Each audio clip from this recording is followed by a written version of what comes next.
कैसे खुद के स्टेटमेंट को विरोध कर रहा है? कैसे कर सकता है वो? आप या तो यहां गलत हैं या तो वहां गलत है, या तो यहां सही है या तो यहां सही है। आप एक जगह गलत एक जगह सही कैसे हो सकते हैं पौलुस जी? वो नहीं कर सकता, और ना ही उसने कभी अपने खुद के स्टेटमेंट को कॉन्ट्रडिक्ट किया, कभी नहीं किया। इसलिए पतरस कहता है, दूसरा पत्र 3 अध्याय वचन 16 में कहता है कि पौलुस की बहुत सारी बातें लोगों को समझ में नहीं आती है, इसलिए वो नाश हो गए। वापस कहता हूं, बहुत कुछ जोड़ दिया है, जो भाषा नहीं थी उसको जोड़ दिया। अच्छा, इन मूर्खों की एक और लाइन है, किसकी? जिब्रिश वालों की। कहते हैं कि डैनियल राज आपको पता नहीं है। बोला क्या? बोलते हैं there are 2 kinds of tongues, एक है नोन और दूसरा है अननोन। ए बेटा, कहां से लाते हो तुम लोग ये कॉन्सेप्ट? किस महामूर्ख ने तुम लोगों को ये सिखाया? और ऊपर से तुम भी बन गए महामूर्ख, और जिसके चलते मैंने लिखा है कि जो वचन को ना समझेगा या नहीं समझता है वो खतरनाक अंधेपन का शिकार है। तो जिसके चलते ये लोग कहते हैं कि there are 2 kinds of tongues, known and unknown. ऐसी भाषा जो नहीं समझ आती, ऐसी भाषा जो समझ आती है। अच्छा, इनकी बातें सुनकर इतनी हंसी आती है। कुछ कुछ लोग हैं अपने भारत के अंदर जो ऐसा वीडियो बनाते रहते हैं और उल्टा मेरे को बोलते हैं कि तुम गलत हो। मेरे को तो उनकी वीडियो देखकर उनकी नॉलेज की लेवल कितनी है ना, वही पता चल जाता है। बेटा तू तो पक्का पकड़ा गया है अंधेपन के शिकार में, मेरे को देखते ही पता चल जाता है। मुझे जब कोई वीडियो भेजता है ना, कहता है कि देखो डैनियल राज इसने आपके अगेंस्ट में वीडियो बनाई, डैनियल राज ऐसा है वैसा है। मैं देखता हूं कि भाई कंटेंट क्या है, कंटेंट समझते हैं ना, वो बोल क्या रहा है। जैसे ही पता चलता है टंग्स को लेकर इसका कंटेंट है, मैं उधर ही समझ आता, गई भैंस पानी में। तो ऐसे लोगों को ना तो मैं सुनता हूं ना देखता हूं। तुम चाहे कितने भी बड़े तुर्रम खान हो, तुमने कितनी भी बड़ी आत्माएं परमेश्वर के राज्य के लिए लाखों लोगों को जीता हो, लेकिन तुम अंधेपन के शिकार हो। और बहुत खतरनाक चीज है ये तो ऐसा है ना कि सबको लेकर तो आया मूसा मिस्र से और खुद ही नहीं गया प्रॉमिस लैंड में। ये ऐसा हो जाएगा कि तुम सबको तो ले जा रहे हो, स्वर्ग का रास्ता दिखा रहे हो जिब्रिश को छोड़कर, लेकिन तुम खुद फंसे हो। यही तो यीशु ने मत्ती के 23 में भी कहा कि तुम ऐसे हो, ना खुद जाते हो ना दूसरे को जाने देते हो। या मेरे पास में नहीं था टाइम जो मैं इतना सब कुछ रखूं, लेकिन समझदार को इशारा काफ़ी है। तो वापस कहता हूं कि 200 सालों से कुछ निकाला जा चुका है और कुछ जोड़ा जा चुका है। आप जानते हैं ना, प्रकाशित वाक्य 22 का 18-19 में क्या लिखा है?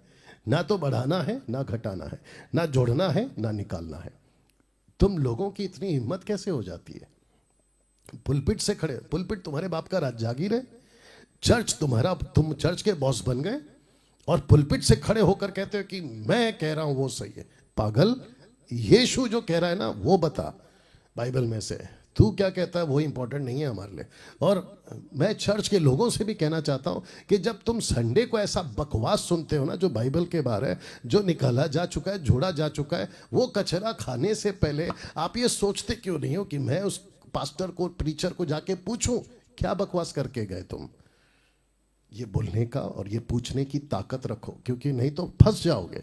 सामान चेक करते हो यार, आप जब कोई चीज़ खरीदते हो ना तो उसको चेक करते हो कि क्या असली है कि नकली है, ओरिजिनल है कि डुप्लीकेट है, कब तक चलेगा, वारंटी कार्ड, गारंटी कार्ड सब मांगते हो।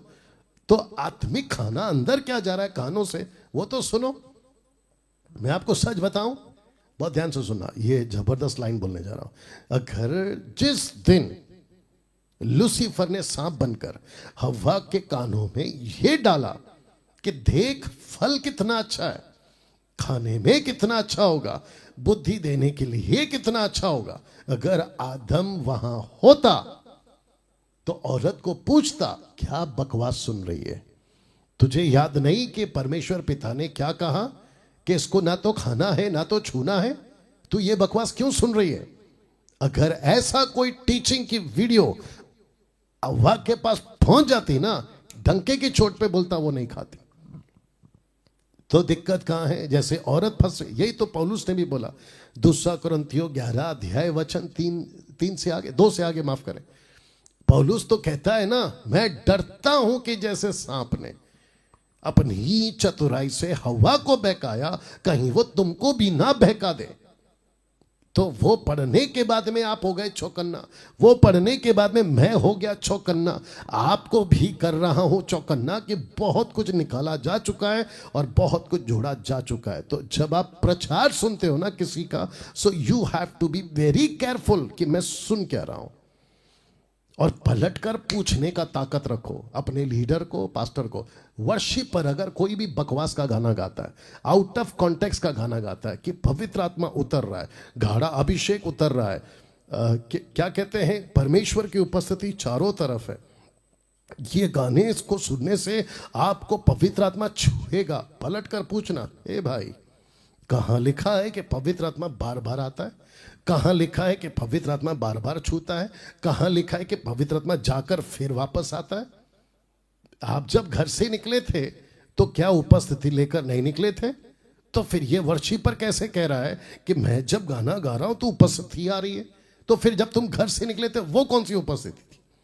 अब आप देख रहे हैं, ये सब कुछ तुम सुनते आ रहे हो और ये सब कचरा तुम खाते आ रहे हो। तो जिसके चलते मैंने रखा कि 200 सालों से कुछ निकाला जा चुका है और बहुत कुछ जोड़ा जा चुका है। आप नींद में साहब जागो। मेरा ये 18 दिन का प्रोग्राम अगर आपको आत्मिकता पे जगा पाया, मैं खुद को धन्य समझूंगा। जी, मैं खुद को समझूंगा कि प्रभु आपने मेरा इस्तेमाल किया लाखों लोगों को बचाने का। और मुझे खुशी है कि मेरे वीडियो को बड़ी तादाद में देखा जाता है। और मैं आपसे वादा करता हूं, आपको सिखाते वक्त मैं परमेश्वर के वचन से कभी गद्दारी नहीं करूंगा। मैं बदनामी सह लूंगा लेकिन गद्दारी नहीं करूंगा। मैं उल्टे सीधे जो वीडियो मेरे विरोध में वीडियो बनते हैं ना, मैं वो गालियां खा लूंगा लेकिन वचन से गद्दारी नहीं करूंगा। मेरे खुद के अपने मुझे छोड़कर चले गए, मैं उसकी परवाह नहीं करूंगा। और अगर परवाह कर रहा होता मैं इससे गद्दारी करता। यही तो पौलुस ने कहा गलतियों 1:10 से आगे, कहता है मैं किसको खुश करूं, तुमको या परमेश्वर को? कैसा लग रहा है दोस्त? You understand? तो जिसके चलते मैंने ये प्रणय किया था या निर्णय लिया था, मैंने खुद को तैयार किया था, कुछ भी हो जाए वचन को टीच करते वक्त में मैं किसी के बाप से नहीं डरूंगा। तुम ज्यादा से ज्यादा क्या कर सकते हो मेरे विरोधियों? धमकी दे सकते हो, मेरे को मारने की बात कर सकते हो। जो पहले से हमारा उसको क्या मारोगे तुम? मेरे अगेंस्ट में कुछ कुत्ते भौंक रहे थे बीच में और जबरदस्त भौंक रहे थे। मेरा काम रुका क्या? Come on speak. मेरा काम रुका? मैं तब भी चल रहा था, अब भी चल रहा हूं। पहले चला था, अब तो दौड़ रहा हूं। और वो दिन दूर नहीं है जब उड़ूंगा खरी शिक्षाओं के साथ। और खुद नहीं, बड़ी भीड़ तैयार करूंगा, बड़ी भीड़ तैयार करूंगा खरी शिक्षाओं के। तो जिसके चलते नीचे देखिएगा क्या आएगा, जिसके चलते जब सालों से 200 सालों से निकाला जा चुका है, जोड़ा जा चुका है, तो लिखा है कि आज गड़बड़ियां बहुत हो गई हैं।